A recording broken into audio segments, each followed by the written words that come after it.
여기 오늘 본문에는 우리가 잘 아는 그 고백, 주는 그리스도시요 살아계신 하나님의 아들이십니다라는 그 베드로의 신앙 고백이 여기 등장을 하고, 그리고 이 베드로의 신앙 고백에 대해서 바요나 시모나 내가 복이 있도다, 이렇게 예수께서 이 고백을 칭찬하시는 그런 말씀이 오늘 여기 본문에 기록되어 있습니다. 우리가 모두 알고 계시는 대로 기독교 신앙에 있어서 이 내용보다 중요한 것은 사실 있을 수가 없습니다. 왜냐하면 우리가 지금 그리스도인으로 여기 이제 다 모여 있잖아요. 근데 이 그리스도인이라는 것이 어떤 사람들인가 하면 예수를 그리스도로 믿는 자들이 그리스도인입니다. 그렇죠?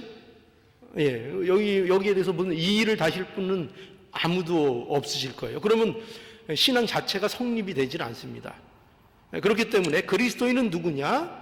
예수를 그리스도로 믿는 자들이 그리스도인입니다. 그래서 이 사실보다 우리에게 있어서 중요한 것은 없습니다.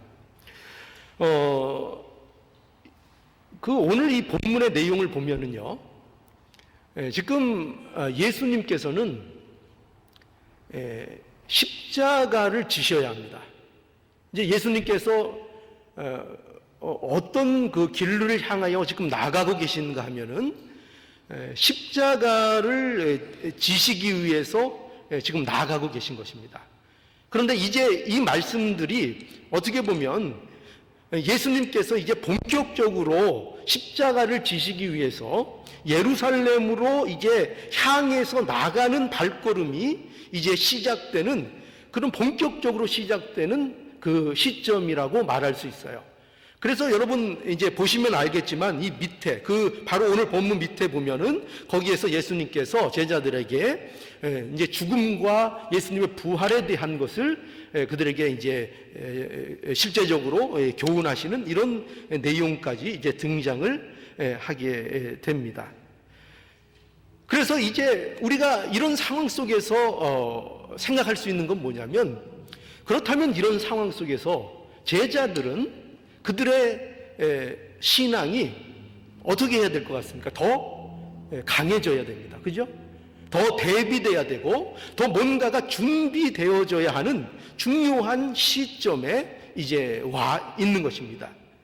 그런데 그들에게 있어서 무엇보다도 중요한 거는 뭐냐 하면은 바로 우선해야 될 거, 그들이 앞으로 신앙의 길을 걸어가는 데 있어서 앞으로 그들이 맞닥뜨릴 일들에 대하여 그것들을 어떻게 이기고 극복할 수 있는가 하는 일에 있어서 어떻게 그들이 준비되어야 하는가, 그들이 신앙이 무엇을 분명히 해야 하는가 할 때, 그것이 바로 예수님이 누구신가 하는 이 문제를 그들이 분명히 확인하고 그것을 그들의 신앙으로서 명확하게 붙잡고 있어야 한다는 것을 이제 말씀하고 있는 것입니다. 그래서 이제 여기 베드로의 이제 신앙 고백이 오늘 이 본문에서 중요하게 등장을 합니다. 자, 그래서 오늘 이 본문을 보면은 먼저 우리는 이 신앙이, 그러니까 우리 신앙이죠. 지금 제자들의 신앙을 얘기하고 있지만 사실은 우리들의 신앙이죠. 우리들의 신앙이 먼저 우리는 이걸 알아야 됩니다. 뭘 알아야 되냐면은 세상이 생각하는 것과는 전혀 다른 신앙이라는 것을 우리는 먼저 알아야 합니다. 그러니까 세상이 생각하고 있는 것, 세상 사람들이 알고 있는 것과 우리 그리스도인, 또 여기서는 제자들이 알고 있는 것은 달라야 한다 하는 것입니다.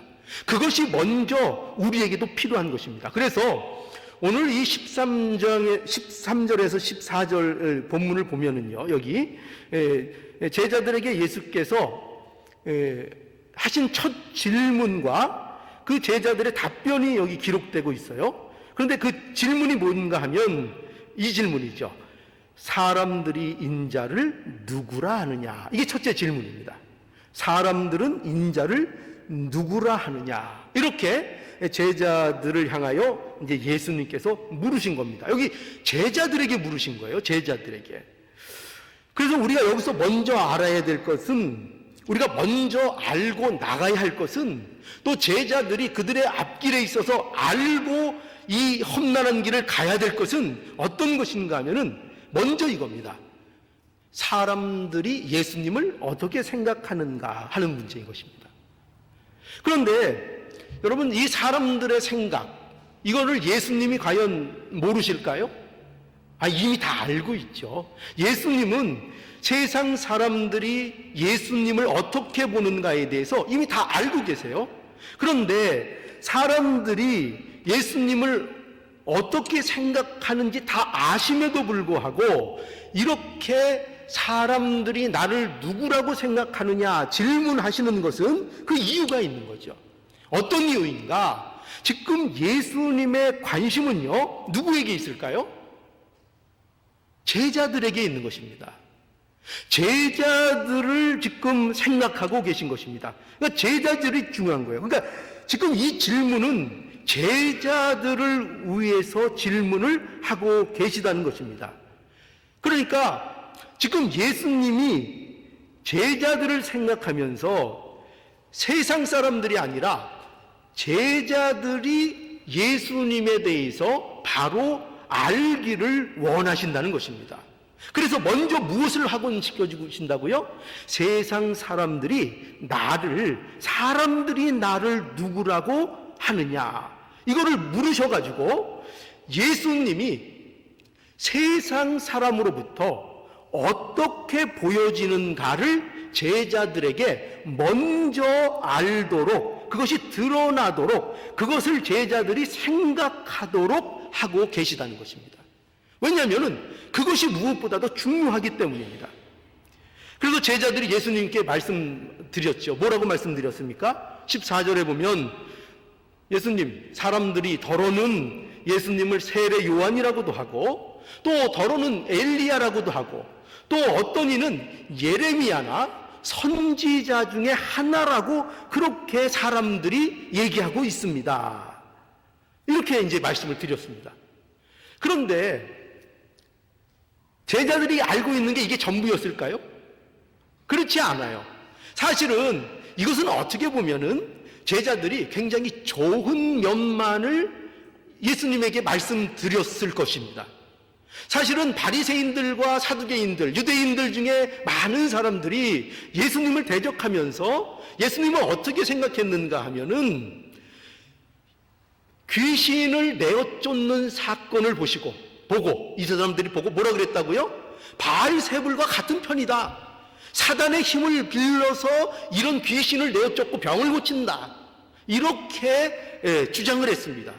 그러니까 예수님에 대해서 이렇게만 본 게 아니에요. 선지자로만 본 것도 아니고 엘리야로만 본 것도 아니고 그렇게 그들 나름대로 좋은 평판을 받고도 있었지만 예수님은 또한 아주 하나님을 모욕하는 자로, 귀신의 왕과 짝하는 자로 이렇게 예수님을 생각하는 사람들도 있었다 하는 것입니다. 그런데 제자들은 그런 부분은 뺐습니다. 그죠? 그런 부분은 빼고 뭐만 말씀드렸어요? 그래도 좀 긍정적인 거, 그래도 좀 들을만한 거, 그게 뭐였습니까? 세상 사람들이 예수님을 엘리야라고 예레미야라고 또 선지자 중에 하나라고 이렇게 얘기들 합니다. 이렇게 말씀을 드렸던 거예요. 여기서 우리는 무엇을 보게 됐죠? 우리는 여기에서 세상이 예수님을 어떻게 보는지를 알 수 있어요.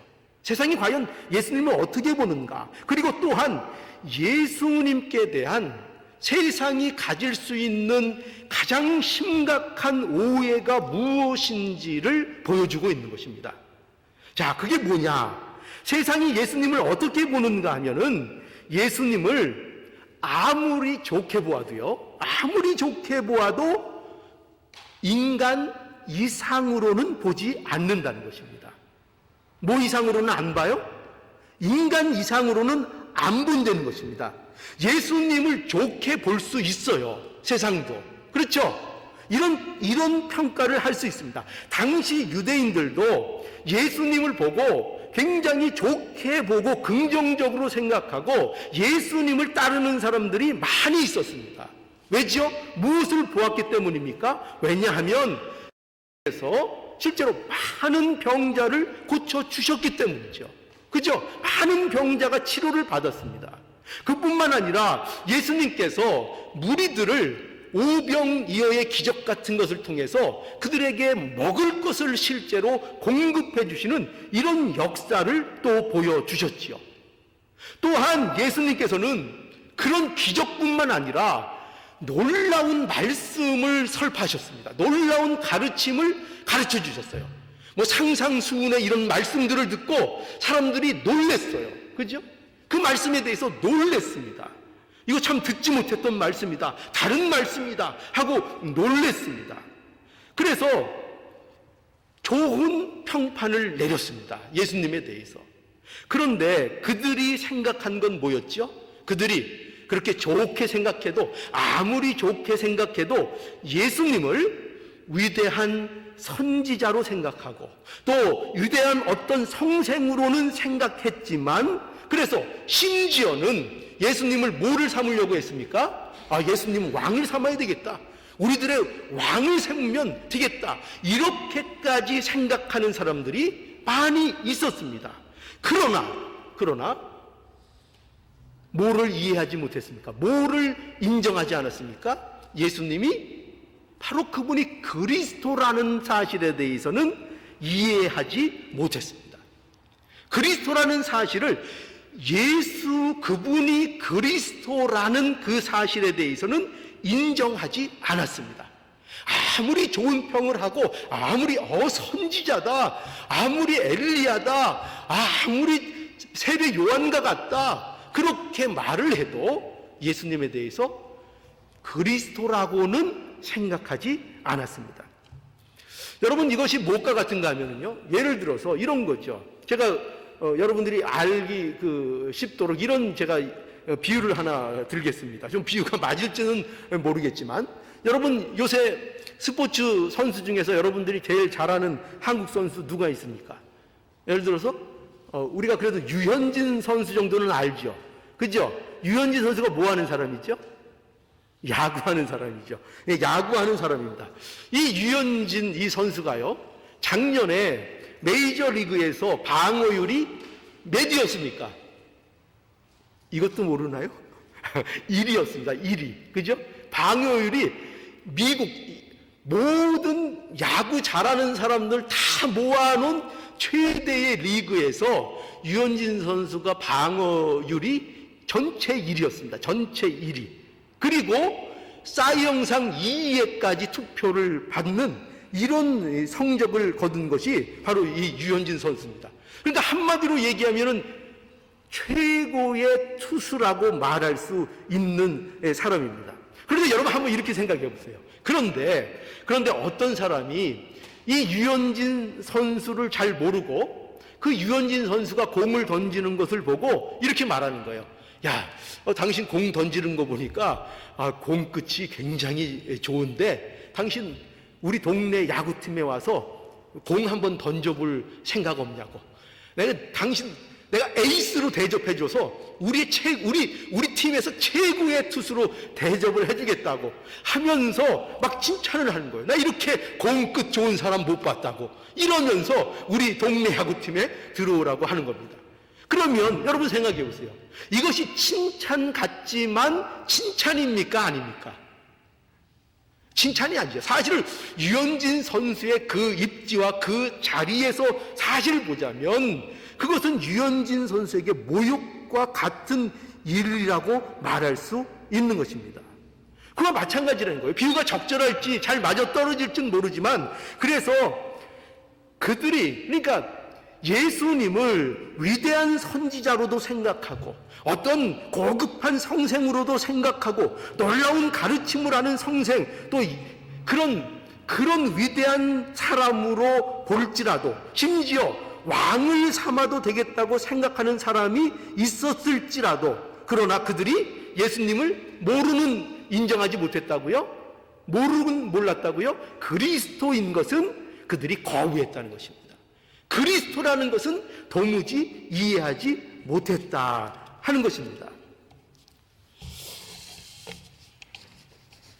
그래서 우리는 세상이 이걸 알아야 되는 거죠. 그래서 이 모습을 통해서 세상이 예수님을 어떻게 생각하고 어떻게 이해하는가. 세상은 예수님을 이렇게 생각하는 거예요.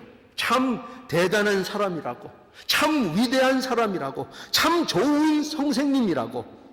그러니까 세상 사람들은 나름대로 이 좋은 평을 하고 있는 것입니다. 그러나 예수님께는 이게 뭐예요?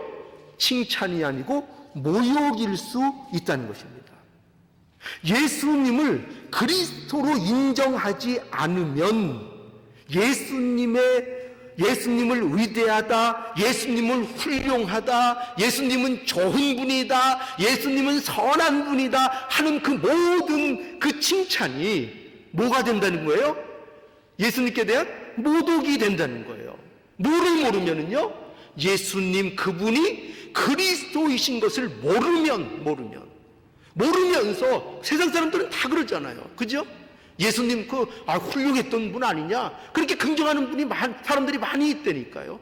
그 한 시대의 개혁자가 아니었느냐? 막 부정과 부패를 막 몰아내려고 그렇고, 그 부패했던 성전을 가서 막 엎고 막 개혁을 일으키려고 했고, 얼마나 그 사람이 잘 앞서가는 사람이었느냐? 얼마나 그 본받을 만한 것이 많으냐? 그러면서 뭐를 안 믿어요? 그 예수가 바로 그리스도시라는 것은 받아들이지 않습니다. 그것은 거부합니다. 이것이 세상인 거예요. 이것이 세상이 예수님을 모욕하는 방법이에요. 예수님을 이렇게 모욕하는 것입니다. 여러분, 예수님은요, 누구예요? 예수님이 그리스도이십니다.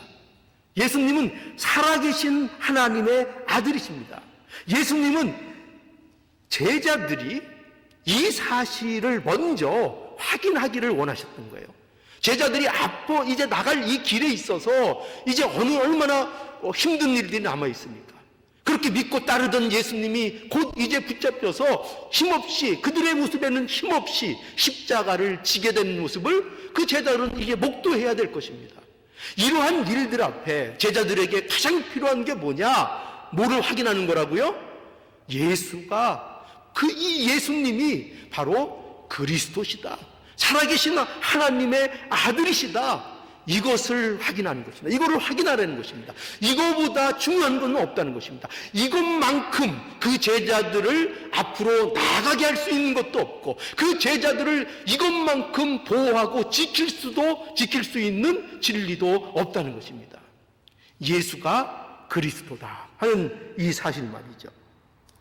여러분, 우리는 지금 어떤 신분으로 이 세상을 살아가고 있죠? 우리는 모두는요, 그리스도인으로 살아가고 있습니다. 그러면 우리가 먼저 알아야 할 것은 바로 이것입니다. 우리가 알아야 될 것은 예수님에 대하여 세상이 우리와는 전혀 다른 생각을 가지고 있다.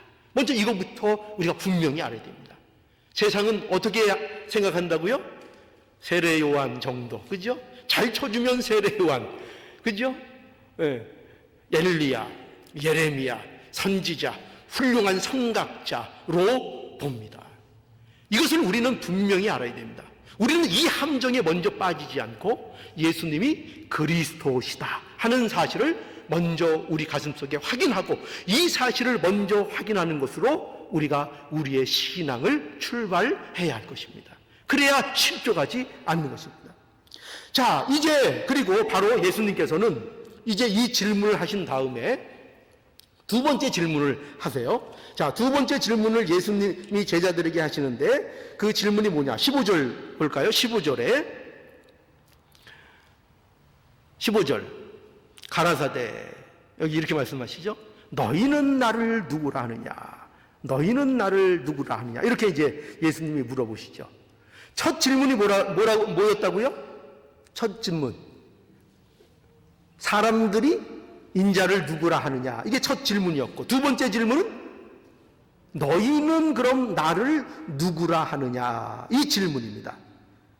그러니까 예수님께서는 이제 누구에게 시선을 돌리고 있어요? 이 문제를 가지고 제자들의 생각을 물으십니다. 자, 세상은 나를 이렇게 생각하고 있다 이거죠. 세상이 나를 어떻게 보느냐? 이렇게 보고 있다 이거죠. 그런데 중요한 건 이거라는 거예요. 너희는 나를 어떻게 생각하고 있느냐? 그죠? 이게 중요하다는 것입니다. 중요한 것은 뭐라고요? 너희라는 것입니다.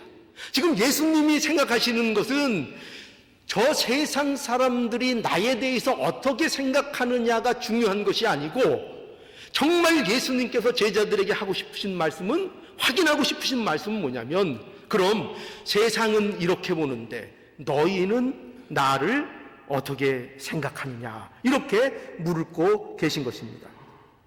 그래서 여러분, 이 질문은요, 묘하게도 이 질문 하나가 제자들과 세상 사람들을 의도적으로 구별하고 있습니다. 그걸 구분짓고 있습니다. 예수님께서 이렇게 하시는 이유는 세상 사람들과 다른 것이 무엇인지를 그들로 잊지 않게 하시기 위한 것입니다. 여러분, 그 다름이 뭘까요? 그 다름이 바로 드러나죠. 뭐로 드러나느냐? 베드로의 신앙 고백을 통해서 그 다름이 드러납니다. 여기서 이제 베드로가 대답을 하게 되는데요, 이 베드로의 대답은 사실은 베드로 개인의 대답이 아닙니다. 개인적인 차원의 대답이 아니고 이것은 제자들을 대변한 대답이라고 볼 수 있습니다. 그리고 모든 믿는 자의 대답이라고 볼 수 있습니다. 어떤 대답을 했는가? 16절 볼까요? 16절에 참으로 놀랍고도 참으로 신비한 고백을 합니다. 16절 보세요. 시몬 베드로가 대답하여 가로되 주는 그리스도시요 살아계신 하나님의 아들이시니이다. 이렇게 예수께 말씀해 드렸습니다. 여러분, 제자들은요 다릅니다. 누구와 달라요? 세상 사람들과 다르다는 것입니다. 제자들은 예수를 누구로 알고 있습니까? 그리스도로 아는 것입니다. 여러분, 이것이요 절대적으로 다른 것입니다. 예수를 그리스도로 안다는 것은 그를 메시아로 안다는 것입니다. 메시아로 아는 것입니다. 여러분, 이 그리스도라는 이 호칭은요 아무에게나 세상 사람들에게 붙여질 수 있는 그런 이름이 아닙니다. 벌써 그리스도라는 이 호칭이 붙으면 그것으로 인하여 바로 구별이 되는 것입니다. 그가 어떠한 자인가, 어떤 사람과도 전혀 비교할 수 없는 분이라는 것을 분명히 드러내는 호칭, 그게 뭐라고요? 그것이 바로 그리스도입니다. 과연 세상 누구에게 그리스도라는 명칭을 붙일 수가 있겠습니까? 그리스도는 누구라고요? 메시아입니다. 메시아. 오실 메시아에 대한 이름입니다. 그래서 우리가 아는 대로 구약에 보면 누가 기름 부음을 받았습니까? 이 그리스도는 기름 부음을 받았다는 뜻입니다. 그러면 우리 구약 시대 때 누가 기름을 받았죠? 기름 부음을 받아서 누구를 세웠습니까? 왕을 세웠고, 또 선지자를 세웠고, 또 제사장을 세웠습니다. 근데 그들이 이스라엘을 인도하는 지도자들이었는데 그들을 통해서 누굴 보여주신 거예요? 앞으로 이와 같은 너희의 제사장, 너희의 선지자, 너희의 왕 되신 이를, 그들은 인간이고 그들은 비록 제사장이 임명이 되고 선지자가 되고 그리고 왕으로 임명을 받아도 그들은 완전한 왕이 될 수 없고 완전한 선지자가 될 수 없고 그들은 참 제사장이 될 수 없는데, 그 예표가 되시는 참 그리스도, 그죠? 우리의 왕이시요 우리의 선지자시요 우리의 제사장이신 참 그리스도께서 오실 것이라, 그 분을 보내주실 것이라, 이렇게 우리가 구약에 약속하고 있고, 그분이 바로 그리스도라는 것이다. 그리스도. 그런 메시아를 칭하는 명칭이 바로 그리스도인 것입니다. 그리스도.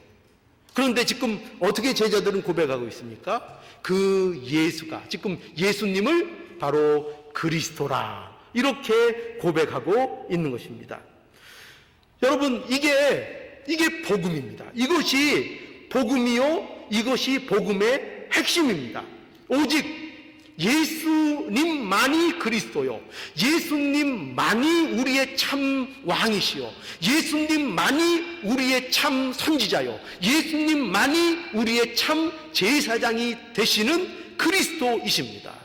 이것을 믿는 것, 이 진리 위에 서는 것, 이 진리가 나의 것이 되는 것, 이것이 뭐라고요? 이것이 바로 복음이고, 이것이 바로 기독교 신앙이라는 것을 우리는 알아야 됩니다. 그래서 우리가 이 일의 준비가 돼야 된다는 거예요. 제자들도 이 일의 준비가 돼야 되는 것입니다. 이 물음에 대한 거죠. 너희는 나를 누구라 하느냐? 너희는 나를 누구라 하느냐? 여러분, 이 물음에 대한 명확한 답을 가지고 있어야 한다는 것입니다. 이 명확한 답을, 분명한 고백을 여러분의 고백으로 가지고 있어야 뭐가 돼요? 신앙생활이 앞으로 되는 겁니다.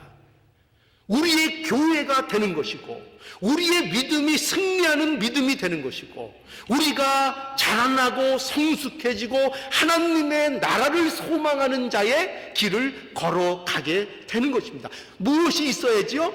이것이 있어야, 이 고백이 있어야 예수가 그리스도이십니다, 이 신앙이 우리에게 고백되어져야 한다는 것입니다. 자, 그래서 오늘 본문에 보면은 이 고백을 베드로가 하고 있고, 이 베드로의 고백에 대해서 이제 예수님께서 이렇게 말씀하십니다. 17절 한번 볼까요? 17절 뭐죠? 자, 17절, 예수께서 대답하여 가라사대 바요나 시몬아 네가 복이 있도다 말씀하십니다. 내가 복이 있도다. 바요나 시몬아 내가 복이 있도다.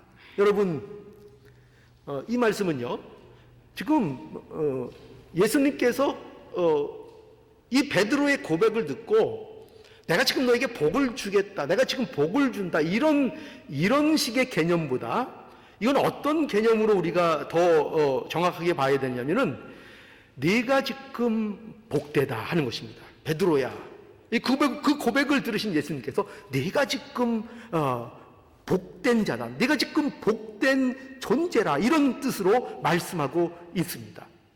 굉장히 놀랍고 굉장히 신비스러운 거예요. 예수께서 베드로에게 네가 복이 있다라고 이 복됨을 선언하고 있는데, 그 이유는 어떤 이유가 있어요? 왜 이렇게 그 베드로에 대하여 내가 복되다, 그 베드로의 복됨을 예수님께서 선언하시는가 하면은 이유가 다른 게 아니에요. 다른 게 아니라 그의 고백, 그 고백이기 때문에 그렇습니다. 그가 가진 신앙 고백, 그것이 이유입니다. 신앙 고백이 뭐라고요? 예수가 그리스도이십니다. 여러분 보세요.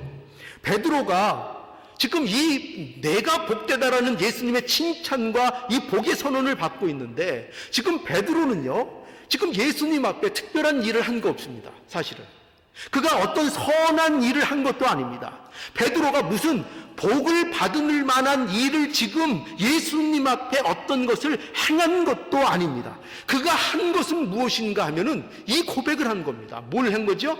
예수님이 그리스도십니다. 살아계신 하나님이십니다. 하나님의 아들이십니다. 라고 고백을 한 것입니다. 그런데 놀랍지요? 놀랍습니다. 뭐가 놀랍죠? 예수님은 그 고백, 예수 그리스도가, 예수님이 그리스도라는 그 고백을 들으시고 내가 복되다는 선언을 하고 계신 것입니다. 그렇죠? 그러니 여러분, 예수 그리스도 그분이 복의 근원인 것입니다. 예수님을 그리스도로 믿는 것이 우리에게 복의 근원인 것입니다. 그것이 우리의 복의 근본된 것입니다. 뭐를 믿는 것이요? 예수님을 그리스도로 믿는 것. 그것이 바로 복됨의 근원이라 하는 것을 우리는 분명히 알아야 합니다. 그래서 과연 이 예수님을 그리스도라고 고백하는 이것이 어떻게 해서 이렇게 복이 될 수 있는가? 그것에 대해서 이제 예수님은 이 말씀을 통해서 우리에게 이런 교훈을 가르쳐 줍니다. 뭐냐면 예수님을 그리스도로 아는 것, 그것 자체가 하나님의 선물이다 하는 것입니다. 뭐가 선물이라고요?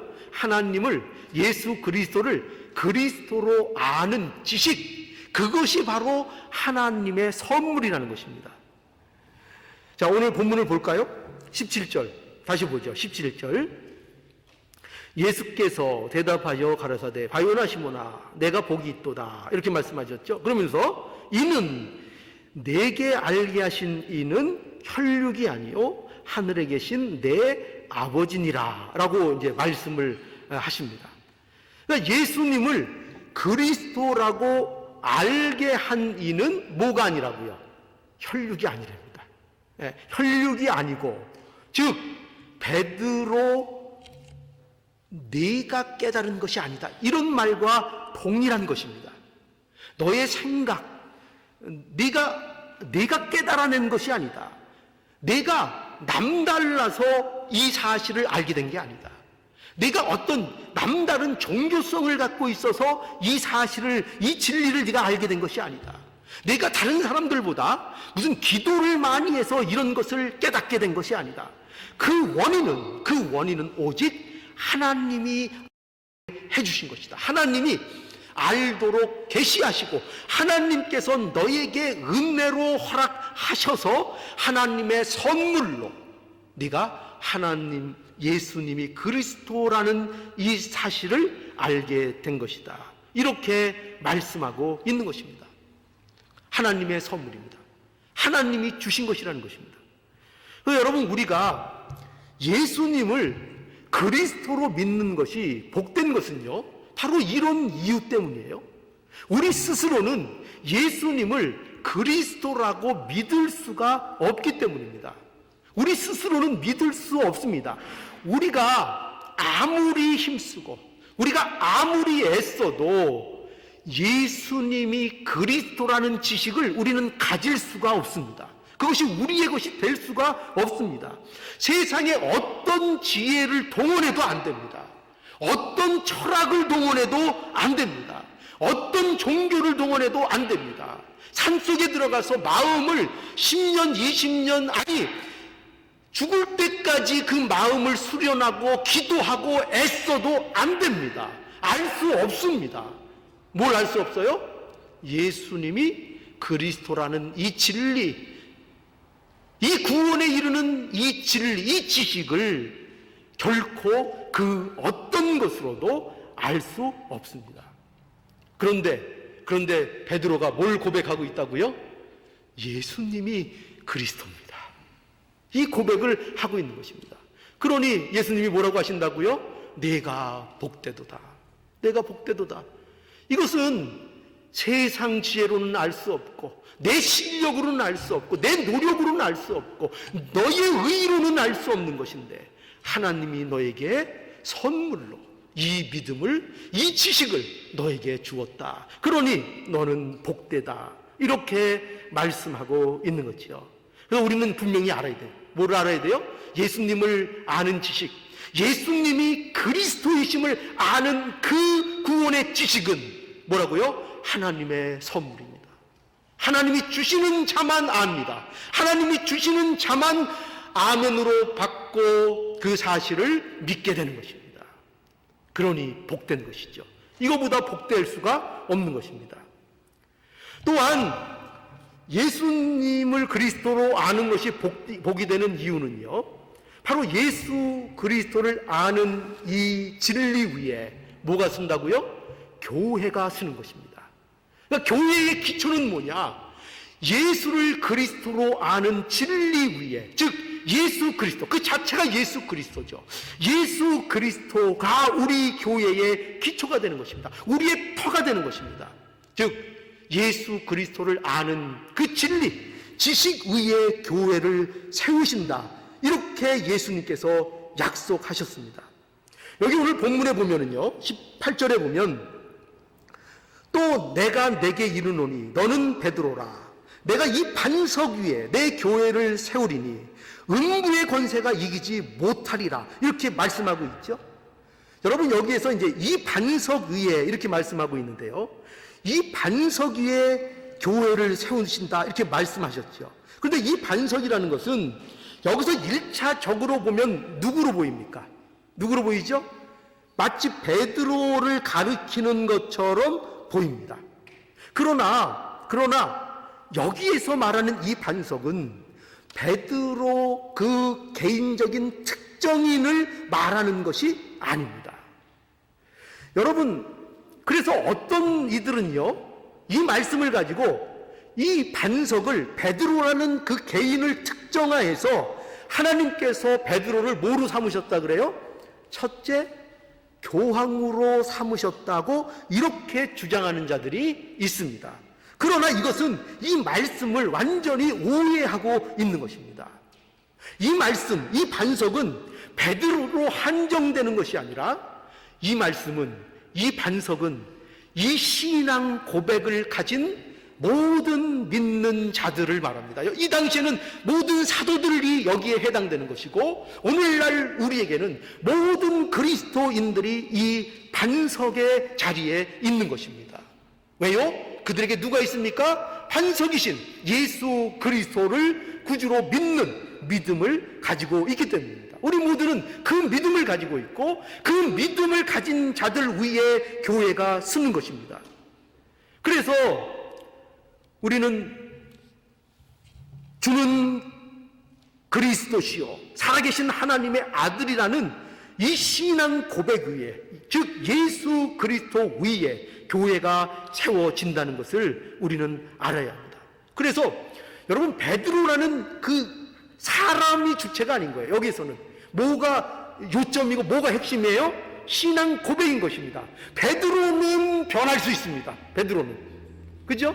베드로는 때로는 실족할 수 있습니다. 그러나 예수, 그분이 그리스도라는 그 진리, 그 진리는 변함이 없는 것입니다. 그 진리 위에, 그래서 교회는 그 진리를 믿고 그 진리를 소유하고 그 진리를 따르는 자들에 의해서 교회는 언제나 서 나간다 하는 것을 우리는 잊지 않아야 합니다. 그래서 예수 그리스도가 반석이시고 예수 그리스도를 가진 자들이 바로 교회의 반석도 되는 것입니다. 이 반석 위에 주님의 교회가 세워집니다. 그리고 이 교회는 음부의 권세가 어떻게 이기지 못한다 말씀하고 있습니다. 즉 무엇으로도, 그 어떤 세력으로도 이 반석 위에 세운 교회를 무너뜨릴 수 있다고요, 없다고요? 결코 무너뜨릴 수 없습니다. 다시 말씀드리지만 교회는 건물이 아닙니다. 교회는 건물이 아닙니다. 교회는 성도의 모임입니다. 성도들의, 예수를 그리스도로 믿는 자들의 유기적인 모임, 이것이 하나님이 말씀하고 있는, 약속하고 있는 교회입니다. 그 교회는 절대로 사라지지 않습니다. 그 교회는 무너지지 않습니다. 그 교회를 없앨 수 있는 세력은 없습니다. 여러분, 교회 건물이 무너진다고 교회가 없어지는 것이 아닙니다. 여러분, 당장 이 교회 건물이 무너지면 미주 서부교회가 없어집니까? 우리 교회가 없어집니까? 그렇지 않습니까? 저와 여러분들이 가는 그곳에는 언제나 교회가 존재하는 것입니다. 우리의 교회는 멸망될 수 없다. 우리의 교회는 무너질 수 없습니다. 우리의 교회는 예수 그리스도 안에서, 우리의 반석이신 예수 그리스도 안에서 영원할 것입니다. 그 교회 그대로 우리가 하나님 앞에 가서 영원한 또 교회로서 하나님 안에서 함께 그 영광을 누리게 될 것입니다. 그러니 여러분, 교회가 망한다 이런 걱정은 하지 마십시오. 교회가 망하는 일은 있을 수가 없다. 그건 성경적이지도 않고 교회가 망하는 법은 없습니다. 유럽 같은 데 가면은 교회가 무슨 막 바뀐다 그래요. 막 팔려, 돈이 없어서 팔려서 무슨 디스코텍이 되고, 뭐 그 말이 맞나요? 무슨 하여튼 뭐 사람들이 막 그렇게 유흥장소로 변하고 그런다고 합니다. 그렇다고 교회가 없어지는 게 아닙니다. 교회는 없어지지 않습니다. 교회는 그런 것이 아닙니다. 그러니까 여러분, 우리가 예수 그리스도를 믿는다면 어디에 가든지 어디에 있든지 교회는 든든히 세워지는 것입니다. 든든히 세워집니다. 저와 여러분들이 있는 곳에 교회가 세워지는 것입니다. 이것이 그래서 바로 우리의 복이 되는 것입니다. 이게 복입니다. 이게 복입니다. 우리를 교회로 부르셨고 우리가 가는 그 어디나 뭐가 된다고요? 하나님의 나라가 되고, 그죠? 어디나 골짜기라도 들이라도 그 어떤 것이라도 우리가 가는 곳은 뭐가 돼요? 하나님의 나라가 되는 것입니다. 하나님의 나라가 임하는 것입니다. 왜죠? 우리에게 무슨 고백이 있다고요? 다시 말씀해 보십시오. 우리 안에 무슨 고백이 있다고요? 주는 그리스도시요, 예수님이 그리스도시고 살아계신 하나님의 아들이라는 이 고백만을 우리가 믿는 자라면, 이 고백이 우리 안에 있는 자라면 우리는 언제나 무너지지 않고 그 교회는 왕성해져 갈 것입니다. 어떤 것도 이 교회를 무너뜨리지 못합니다. 자, 그래서 이게 복입니다. 이게 우리의 복입니다. 우리의 복입니다. 자, 그리고 이제 마지막으로 세 번째, 예수님을 그리스도로 아는 지식이 복이 되는 이유는요, 예수 그리스도를 믿는 자들에게 무엇을 주셨는가? 여러분 까무러치지 마세요. 뭘 주셨? 천국 열쇠를 주셨다 말씀하고 있습니다. 천국 열쇠. 열쇠는 뭐 하는 겁니까? 잠긴 문을 열고 들어가는 것입니다. 그러나 열쇠는 또한 그 문을 잠그는 역할도 한다는 것을 잊지 말아야 됩니다. 어떻게 그것이 어떻게 설명되는가 하면은 오늘 19절을 한번 볼까요? 19절. 내가 천국 열쇠를 내게 주리니 네가 땅에서 무엇이든지 매면 하늘에서도 매일 것이요 내가 땅에서 무엇이든지 풀면 하늘에서도 풀리리라 하시고. 자, 예수께서 제자들에게 내가 천국 열쇠를 내게 주노라. 여기 특별히 베드로에게 이렇게 말씀하셨습니다. 천국 열쇠를 주셨다는 것은 이게 무슨 뜻인가 하면, 천국 열쇠라는 것은 천국을 여는 열쇠입니다. 그럼 그리스도인에게 천국 여는 열쇠가 있는 것입니까? 여러분에게 이 천국 여는 열쇠가 있습니까? 없습니까? 있습니까? 없습니까? 있죠. 예수님이 주셨댔는데요. 안 받았다 그럴래요? 예수님이 주셨습니다. 예수님이 천국 여는 열쇠를 주셨습니다. 그건 놀랍게도 맞습니다. 그리스도인들에게는 천국 열쇠가 있습니다. 그럼 이 천국 열쇠가 무엇이냐? 이것은 우리에게 복음을 증거할 사명을 주셨다는 것입니다. 이게 천국 열쇠를 주신 겁니다. 뭘 주셨어요?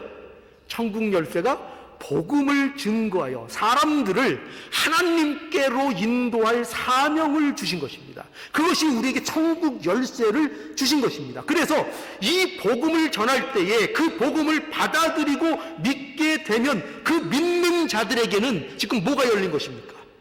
천국 문이 열린 것입니다. 천국 열린 것입니다. 그런데 이 복음을 증거하고 전할 때에 그것을 거부하고 그것을 믿지 않는 자들에게는 천국 문이 어떻게 된 거죠? 닫힌 것입니다. 그러니 우리에게 그 천국 문을 열게 하고 닫게 하는 그 권세가 우리 성도들에게, 그리스도인들에게 주어졌다는 사실을 아셔야 합니다. 복음을 전하게 하셨습니다. 그래서 그 복음을 듣는 자들, 그리고 그것을 받아들이는 자들에게는 천국이 열릴 것이며, 그것을 받아들이지 않고 거부하는 자들에게는 천국이 닫히는 그런 일이 일어난다는 것입니다. 이것이 내가 땅에서 무엇이든지 매면 하늘에서도 매일 것이요 내가 땅에서 무엇이든지 풀면 하늘에서도 풀리리라 하신 말씀의 중요한 의미입니다. 이거 얼마나 대단합니까? 이게 우리에게 주신 복입니다. 이게 여러분, 이 복을 우리가 받아야 돼. 이 대단한 복, 여러분, 천국의 문을 열어준다니까요. 천국의 문을 여는 그 일을 우리가 맡고 있습니다. 그리고 이 의미는요, 또 이런 중요한 의미가 있습니다. 뭐냐면, 이 교회에서 굉장히 이 문제도 중요한 건데요. 말씀을 따라 합당한 권징을 시행해야 한다는 것입니다. 교회가. 뭘 시행해야 된다고요? 말씀에 따라 합당한 권징을 할 수 있어야 된다. 그것이 교회의 중요한 역할이고 그것을 교회에 하나님께서 맡기셨다는 것입니다. 그러니까 네가 여기 말씀하신 대로 내가 땅에서 무엇이든지 매면 하늘에서 매일 것이요 내가 땅에서 무엇이든지 풀면 하늘에서도 풀리리라. 이런 책임을 교회에게 주셨는데 그것이 뭐냐? 그것을 이루는 일이 뭐냐 하면 바로 교회의 권징입니다. 권징이 뭐죠? 말씀으로 권면하고 어떤 성도들에 대해서 어떤 문제를 권면하고 또 어떤 옳지 않은 일에 대해서 그 일에 대해서 징계하고 하는 일들을 진리를 기본으로 하여 진리의 말씀을 따라 합리적이고 합당한 권징을 할 교회의 책임이 있다는 것입니다. 그래서 어떻게 해요? 그 성도들을 하나님 앞에 바로 서게 할 책임이 있다는 것입니다. 그러니까 뭐죠? 매인 것을 풀어줘야 한다는 것입니다. 교회의 역할이. 뭘 풀어줘야 돼요? 매인 것을 풀어주어야 한다는 것입니다. 무엇이 매였든지 간에 그 매인 것을 교회가 기도함으로 또 교회가 권면함으로 또 교회가 함께 협력하여 함께 힘을 합침으로 그 매인 것들을 우리 성도들 안에서 풀어주는 그 놀라운 은혜가 있는 것이 교회가 되어야 한다는 것입니다. 그것이 교회가 맡겨진 사명입니다. 교회의 책임이고 교회의 일이고 교회의 리더들이 또한 책임져서 앞장서 나가야 될 문제라는 것을 우리는 알아야 합니다. 그래서 교회는 예수 그리스도를 믿는 신앙 고백 위에 세워져야 합니다. 이것이 세워지면 이 모든 복들을 교회가 누리게 되는 것입니다. 이 전제가 있어야 이 모든 일들은 이 예수님께서 내가 복되도다 한 이 모든 복의 내용들 이것이 어떻게 우리의 복으로 누려질 수 있는가? 그 근거 단 하나, 그죠? 예수가 그리스도이십니다 를 믿는 그 믿음을 가지고 그 믿음 위에 우리가 굳건히 쓰고 그 믿음을 놓지 않고 있는 자들에게 이 은혜가 이 복이 그들의 복으로 역사한다는 것입니다. 반드시 그 복으로 역사한다는 것입니다. 여러분, 제가 이제 마무리 끝내는 말씀으로 여러분들에게 이제 예수님이 베드로에게 했던 제자들에게 하셨던 질문을 여러분들에게 다시 질문하겠습니다. 세상 사람들은 예수님을 세례 요한이라고도 하고 또 엘리야라고도 하고 예레미야라고도 하고 선지자 중에 하나라고도 하고 온갖 좋은 말 다 가득 붙여서 얘기하고 있지만 그것이 중요한 것이 아니다 하시면서 예수님께서 물어보셨습니다. 너희는 나를 누구라 하느냐? 여러분 대답해 보십시오. 여러분, 너희는 나를 누구라 하느냐? 제가 요새 귀가 어두워서 잘 안 들립니다. 너희는 지금 사람들이 아닙니다. 사람들에서 넘어왔습니다. 사람들은 그렇게 생각하는데 너희는 나를 누구라 생각하느냐? 대답하십시오.